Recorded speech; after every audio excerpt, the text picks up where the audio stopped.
Welcome to the Field Ecology and Botanical Identification training course.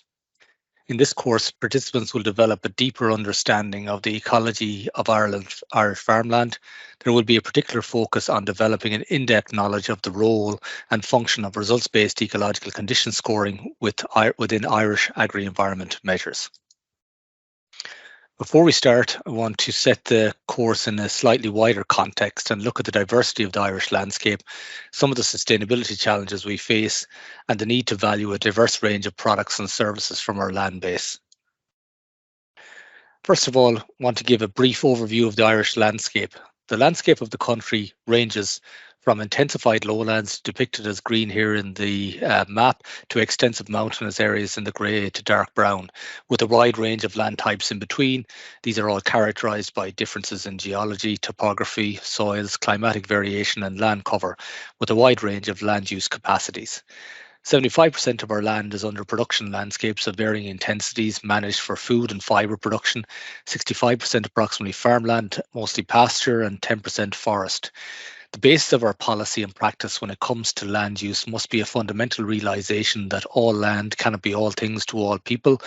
One size does not fit all, and different land types function differently and are advantaged to provide a set of particular goods and services.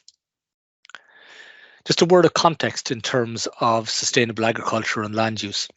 When we mention sustainability at any stage in this course, we are referring to it in a holistic manner, encompassing the three aspects of economy, society, and environment.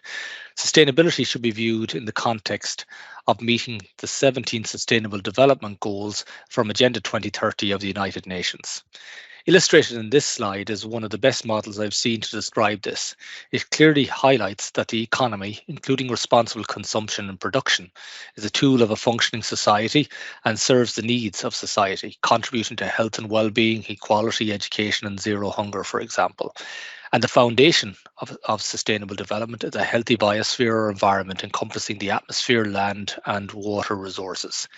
Of course, the central axis of this illustrates that these goals can only be achieved through partnership and collaboration across society. The scale of the challenges, however, in working towards sustainable land use cannot be underestimated. Globally, we've made significant gains in the amount of people the planet can support in recent decades, but this has come at significant social and environmental costs, which are ultimately self-destructive. The government declared a biodiversity and climate emergency in May 2014. Climate change and biodiversity crisis are interrelated problems threatening food security and the sustainability of our entire life support system, and human activities are a driver of both climate change and biodiversity loss. In the context of Ireland in particular, loss of biodiversity is stark and is often manifested as a gradual or localised decline of many habitats and species, which is happening all over the world as well. National monitoring figures highlight that 85% of our habitats are in unfavourable condition, and 46% of these are still illustrating a declining trend. Overwintering water birds have estimated to decline by a staggering 40%, which is equivalent to around 500,000 individuals since 1990. And 20% of our breeding birds are in long-term decline, with only 30% stable or increasing. A stark figure in an island that prides itself on its grasslands is that semi-natural grasslands, 30% of the area monitored has been lost in the last 10 to 15 years.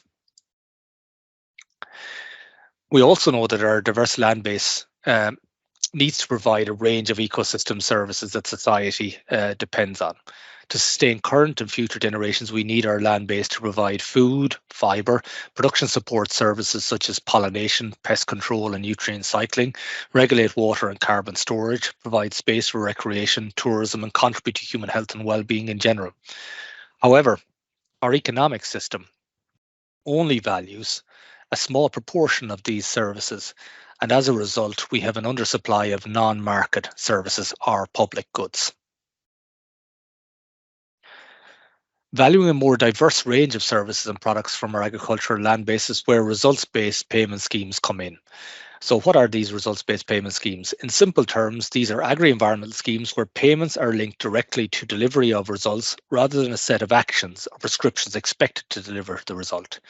Each field is typically scored out of 10 using scorecards in the Irish model. And in essence, the higher the nature quality, the higher the payment.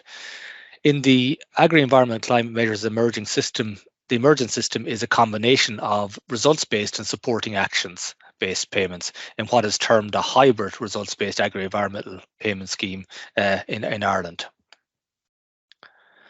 A short history on where we've come from and why we've gone in the direction of a hybrid model. So we start our implementation story approximately 20 years ago. It started with the Burn Life programme, which is an EU Life Nature funded project, which was the initial test bed for the design, development and testing results-based payments in Ireland. This was scaled up to 160 farms between 2010 and 2015, and it was hoped that in 2013 to 2020 policy cycle that this could be scaled up to intensively farming regions across the country. However, it was considered that there was neither the capacity or evidence base to enable this at the time, so a different approach to scaling had to be pursued. This involved trialling and testing the Burn model, outscaling the principles and the framework to a broad range of landscape contexts. From 2014 to today, a range of funding opportunities were used over a 10-year period, including EU Life, Interreg and Horizon 2020 thematic networks, and of course our European Innovation Partnership operational group projects.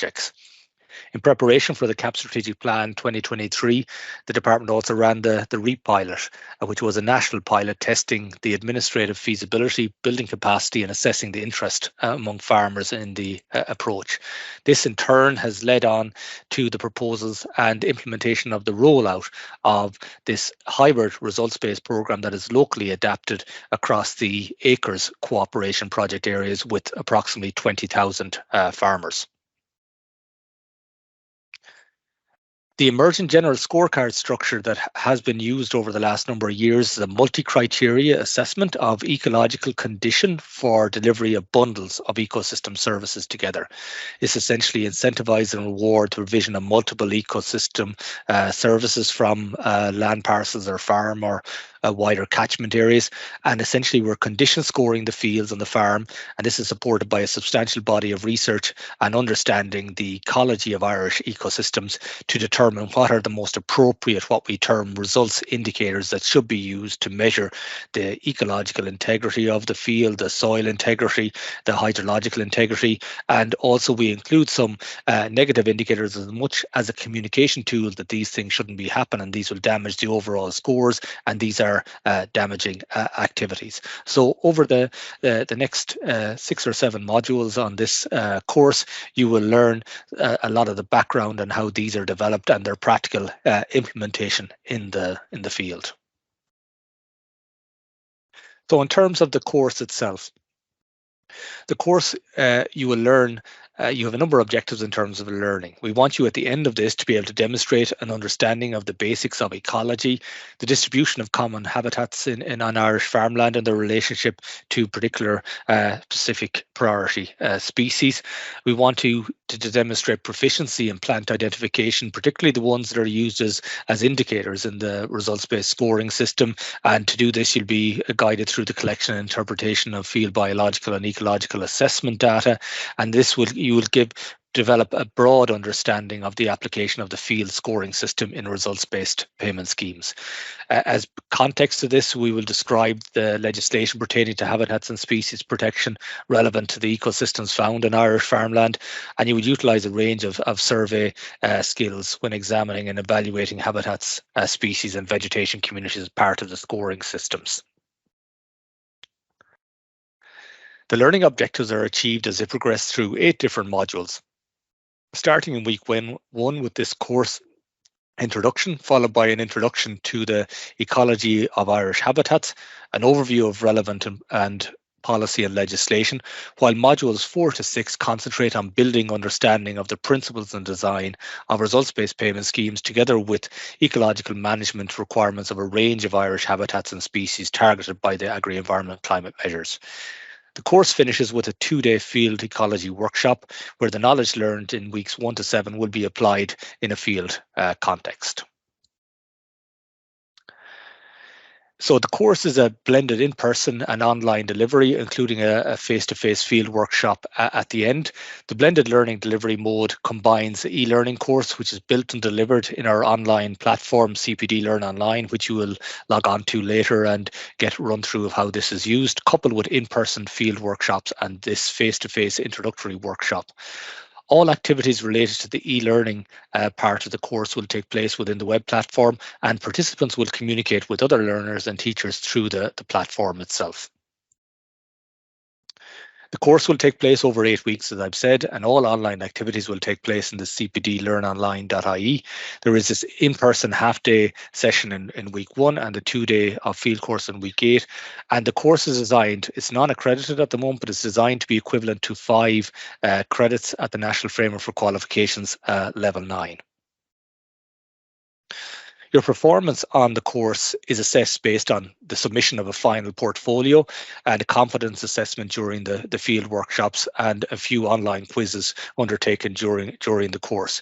You will see here on the right hand side of this slide that the assessment activities are taken out are collate together into your portfolio, and your portfolio essentially consists of all your outputs from activities in modules 1 to 7 and the plant species digital portfolio that you will be guided through as well.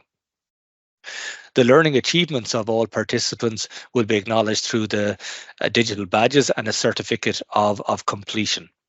Digital badges are a method of recognizing learner skills or achievements that can be displayed on a range of online platforms and online CVs, such as your LinkedIn profile page. The badges will be awarded at key milestones within the course. The first badge is awarded on reaching the halfway point in the online course material and completing these. Badge 2 is awarded on completion of the field workshop. And the final badge is a validation of and completion of all the coursework and submission of the learning portfolio. And this will be awarded following assessment of your portfolios by the lecturers and awarding of a satisfactory grade to achieve this badge. The learner workload. Over the 8 weeks, it is estimated that the average learner workload is approximately 5 hours per week. So you will spend the time viewing online material, completing activities, additional reading and searching additional information if needed to back up some of your learnings on the different modules.